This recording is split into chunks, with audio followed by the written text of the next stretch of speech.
Big car bargain, there are plenty to be had, aren't there, Tim? Absolutely. I mean, we looked at a Ford Scorpio a couple of weeks ago. This is a Rover 800. Yep. Sterling. What was this new? What's it going for now?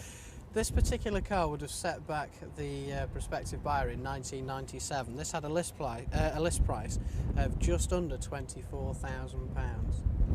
Now, 38,000 miles later, and just under 2 years, the car is worth £8,000. Ouch. Just a bit. Very, very, very good value for money. Not a good thing for the initial buyer, whether that be a company car, effectively first time, or a private buyer. Somebody has taken a severe beating on price with this first time round. Now, before you start laughing uncontrollably at the thought of buying a Rover 800, as recommended to you by me, just think of this. The Rover 800s are the cars that chauffeur government ministers around. Tony Blair might be seen in one.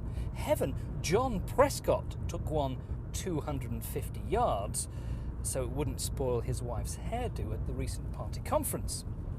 So surely they're all right for you and me, mere mortals. Well, I think they actually are.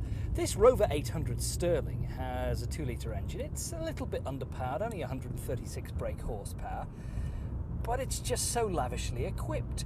It's almost like a car-like version of a Range Rover, because all the controls and the quality of the leather and the wood look like you get in a Range Rover. And it's very, very comfortable. It's very quiet. It's very refined. This has done, well, 38,000 miles. It's a couple of years old. But just look at the price of it. £8,000. The Rover 800s like this were first introduced way back in 1991, so they've actually been around a long time. Of course, they're now finished. You can't buy the new Rover 800s. The new 75 replaces that.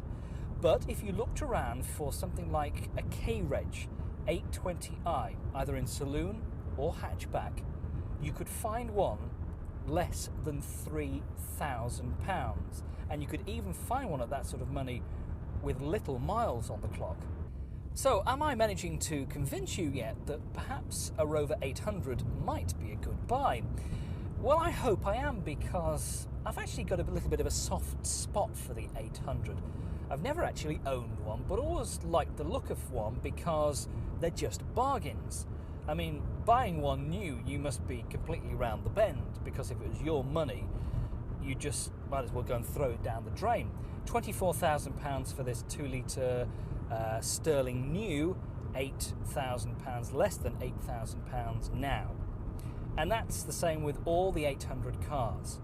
There's a 2-litre, a 2-litre turbo, 2.7 V6, and also a 2.5 turbo diesel. The main disadvantage that the 800 has over the likes of the Vauxhall Amiga and the Ford Scorpio is that these cars are front-wheel drive, which, if anything, is the main disadvantage. But quality-wise, I've had a good look around this car, looked inside and out, and I can see very little wrong with it. It's well put together. There are no rattles, squeaks, or any other hideous noises emanating from the car so far. Whether that will last in the future, I don't quite know, but the dashboard looks rather outdated, the wood trim is pretty awful, but the quality of the seats is very good, and the leather excellent too. And as long as you look after this sort of car, well, keep it well serviced, it will go for miles and miles and miles. Just imagine yourself as John Two Jags Prescott. You have chauffeur-driven Jaguars at your disposal, but sometimes you have to take other government cars, other government limousines. So sometimes Fatty Prescott has to drive around in a Rover 800. Why not? That's what I say.